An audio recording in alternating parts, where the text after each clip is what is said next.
And it's starting to come out. Add a little more in here. And as you can see, it's working really, really well.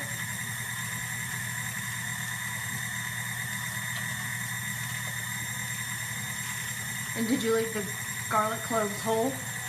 I cut them up just so that it would distribute more thoroughly throughout the process. So I'm going to give it seems to be slowing down just a little bit, so I'm going to press it through a little bit.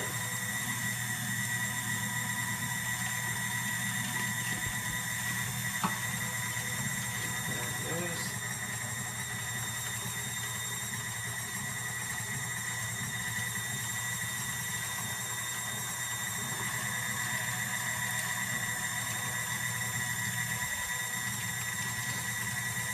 Now for making burgers or ground beef like this, definitely recommend a higher fat content with your ground beef.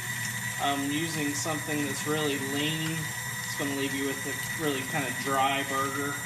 But as we mentioned before, it's making pretty short work of all this.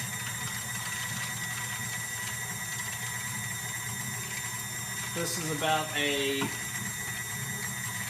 3.5 pound roast, and I mean, we're already halfway through it at this point, so just gonna keep feeding that in there.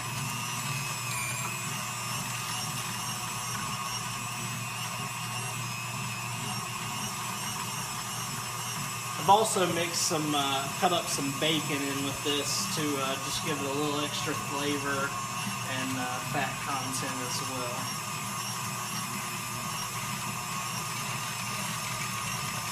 But at this point, I think you guys get the point. As you can see, it's working really, really well, and I can't wait to give these burgers a try here in a little bit. So again, this is the KitchenAid 5-quart stand mixer with the KitchenAid food grinding attachment. Definitely working well, and most of the parts with it are dishwasher safe, so cleanup should be a snap as well. Thanks for watching, guys.